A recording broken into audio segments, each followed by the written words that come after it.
इधर उधर बंदा जो है वो झांकने के बजाय या दूसरों को जो है वो ये कहने की बजाय कि फलां ऐसा ऐसा है, अपने अंदर ही झांकता रहे और इसको बड़ाई या इसको तकब्बुर के तौर पे बयान करने के बजाय इसमें मजीद गहराई में जाते रहे। ठीक है, तो अपनी सच्चाई हासिल कर सकते हैं। तो वो कहते हैं कि ये जब रियलाइज हो जाता है, सेल्फ रियलाइजेशन होने लगती है, तो यही नाव है, पास्ट या फ्यूचर नहीं है। ये जो रियलिटी है जिसको आप समझ जाते हैं, हासिल कर लेते हैं, ये ना बॉडी है ना ये माइंड है, और ये एक इटर्नल, एक लाफानी बीइंग है। हर वो इंसान उस भिखारी के जैसा ही है कि जिसके पास खजाने से भरा हुआ संदूक तो है, लेकिन उसे उसका शऊर नहीं है कि उसके पास क्या मौजूद है। तो ऐसे लोग सुख या फिर अचीवमेंट के छोटे छोटे मोमेंट्स जी लेते हैं, जिनको ये रियलाइज हो जाता है, या वो हर चीज को एक पॉजिटिव नजरिए से देखते हैं। अब वो ये भी कहते हैं कि सुख और सुकून में ये बहुत फर्क है। सुख और सुकून में बहुत फर्क है। लोग सुख में सुकून का खजाना तलाश करते हैं, है ना। इंटरेस्टिंग बात कि लोग सुख में सुकून तलाश करते हैं, सुकून का खजाना तलाश करते हैं, जबकि असली खजाना तो उनके अंदर मौजूद है, चाहे सुख हो ना हो, दुख हो ना हो। ठीक है, तो वो अंदर ही मौजूद है, जिसे लोग इग्नोर किए बैठे हैं। उन्हें पता ही नहीं कि वो कितने बड़े खजाने के मालिक हैं। और वो खजाना क्या है? Self self realization, self awareness, खुद आगाही या रूहानी बेदारी, इनलाइटमेंट। तो आखिर ये खुद आगाही और खुद शनासी हमने सुना भी है, हमारे सेशंस भी है। तो वो ये कहते हैं कि ये इनलाइटमेंट और ये खुद शनासी ये है क्या? ये जो सिंपल सा सवाल है कि ये क्या है, ये खुद आगाही क्या है, क्या इसका जवाब भी इतना सिंपल है, ये आसान है? तो इकार्ट टोले कहते हैं कि जो अभी आपके पास है, जो भी आपके पास है, उसे एक्सेप्ट करना और उसी के साथ रहना, यानी खुद को अपने वजूद से अलग ना समझना, ये खुदागाही है। ये एक ऐसी चीज है कि साथ जुड़ने की ऐसी कैफियत है ये कि जो कि एक्सप्लेन नहीं की जा सकती, मगर ये मौजूद है और ये आपके अपने अंदर ही है।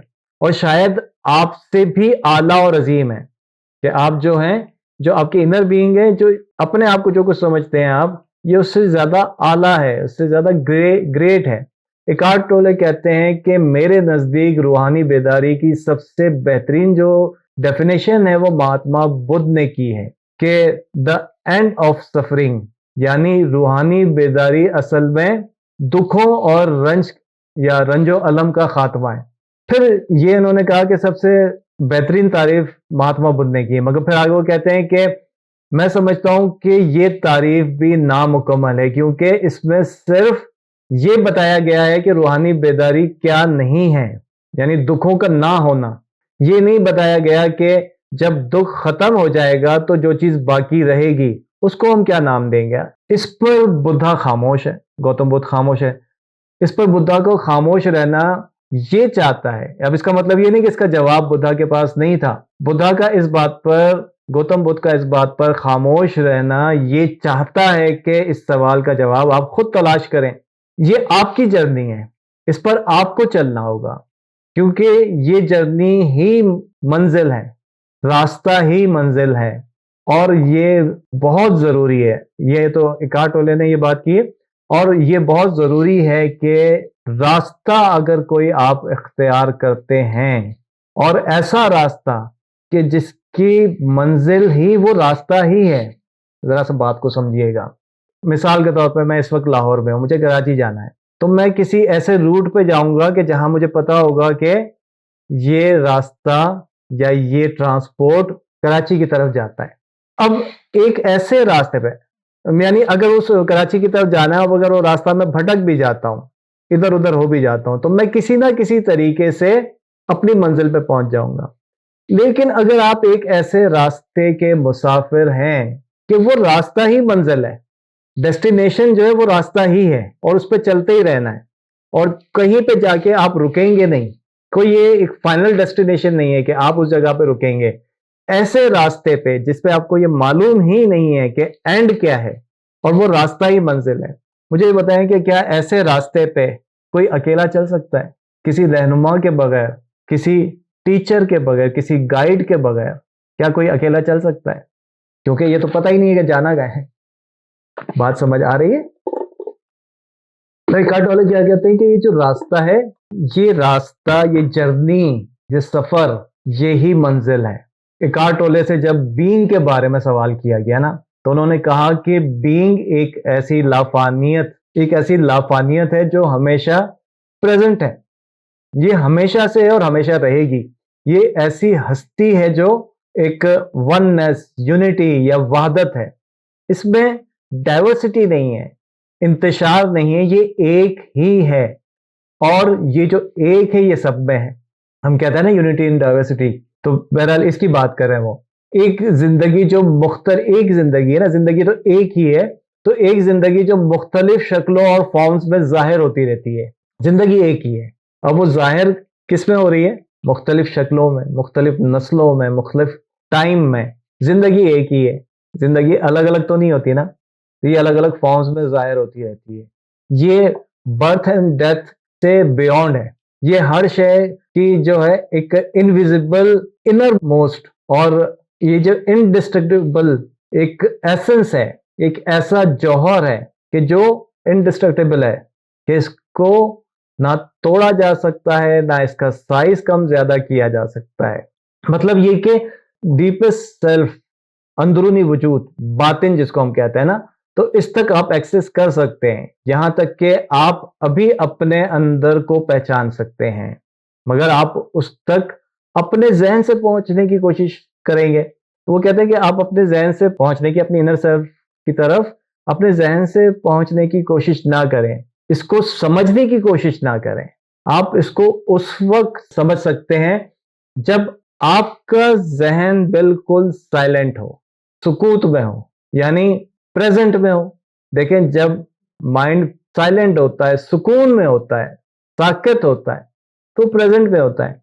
माइंड में जो शोर होता है वो कब होता है? वो तब होता है कि जब थॉट्स होती है उसमें। और थॉट्स क्या होती है? पास्ट की, माजी की और फ्यूचर की, आने वाले फिक्रों की। तो जब माइंड सुकून में होता है, साकित होता है, इसमें कुछ और नहीं चल रहा होता, तो वो क्या होता है? वो प्रेजेंट हो जाता है।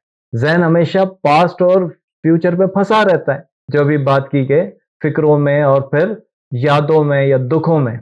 फिर इकार्ट टोले से सवाल किया गया कि जब आप हस्ती या बीइंग कहते हैं, तो क्या इससे आपकी मुराद खुदा है? बीइंग, तो क्या आप जब भी बीइंग की बात करते हैं तो इससे क्या मुराद है आपकी? क्या इससे मुराद आपकी खुदा है? और अगर ऐसा है तो फिर आप डायरेक्टली खुदा क्यों नहीं कहते, गॉड क्यों नहीं कहते? तो इकार्ट टोले ने जवाब दिया कि ये जो वर्ड है गॉड यानी खुदा, हजारों सालों से गलत इस्तेमाल की वजह से असल मीनिंग से महरूम हो चुका है।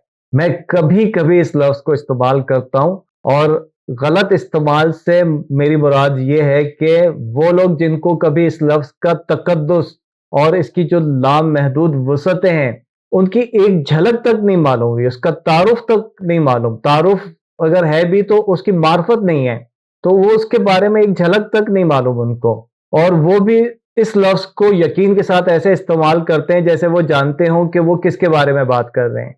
जब इसका इनकार भी करते हैं, जब इनकार करते हैं तो ऐसे इनकार करते हैं जैसे वो जानते हों कि वो किसका इनकार कर रहे हैं। यही गलत इस्तेमाल गलत अकीदों को जन्म दे रहा है।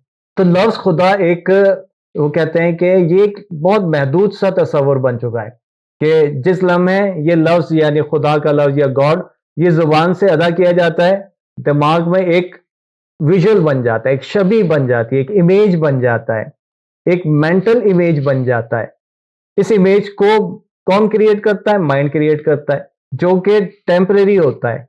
अब जब खुदा के बारे में, गॉड के बारे में जब एक इमेज बनता है, तो वो इमेज, वो ये लिखते हैं किताब में कि वो क्या इमेज बनता है कि शायद किसी बूढ़े बुजुर्ग का एक इमेज बन जाता है, किसी सफेद दाढ़ी वाले का एक इमेज बन जाता है, या कोई ऐसी तस्वीर जो माइंड की या हमारी थॉट्स के जो है नुमाइंदगी कर सके, कि जैसा हम चाहते हैं या जैसा हमने उसके बारे में सोचा है वैसे ही एक इमेज बन जाता है। तो हमारे माइंड में खुदा का तस्वुर वैसा ही बनता है कि जैसा हमारा माइंड चाहता है। फिर आगे लिखते हैं कि मुझे यकीन है कि लव्स गॉड या खुदा या बीइंग यानी हस्ती या कोई और लफ्ज इस हकीकत की ना तशरीह कर सकता है ना ही इसका तयन कर सकता है ना। इंटरेस्टिंग बात, और ये रियलिटी है। ठीक है, बहरहाल ये तो वही जानता है कि जो उसको जानता है, जो उसकी मार्फत हासिल करता है। बाकी अगर कोई इसके बारे में कोई बात करता है या इनकार करता है, वो उसके अपने माइंड की पैदावार है। इकार्ट टोले की इस बात को अगर मैं थोड़ा सा आसान करने की कोशिश करूं तो देखें, हमने अपने रब, अब हम अपने भी बिलीव की तरफ आए ना, कि हमने अपने रब के साथ एक जज्बाती रिलेशन बनाया हुआ है। हमारे ये जो इमोशनल रिलेशन है हमारा, तो इस इमोशन से हमारे माइंड में कुछ फीलिंग्स जन्म लेती हैं। और हम जब खुदा का नाम लेते हैं, जिक्र करते हैं, इबादत करते हैं, तो हमारे जो इमोशंस हैं, इन इमोशंस के ज़रिए हमारी फीलिंग्स कुछ देर के लिए रिलैक्स हो जाती हैं, जिसको हम कहते हैं कि सुकून मिल गया। ठीक है, और ये कुछ देर के लिए होता है, परमानेंट होता ही नहीं है। होंगे कुछ लोग, मैं हर किसी के बारे में नहीं कहता, मुझे तो नहीं कम से कम के परमानेंट कोई सुकून मिल जाए। थोड़ी देर के लिए रिलैक्स हो गए तो हो गए, वरना परमानेंट के भाई जिक्र खुदा से या इबादत से सुकून गया। बहरहाल हर किसी का अपना अपना मामला है।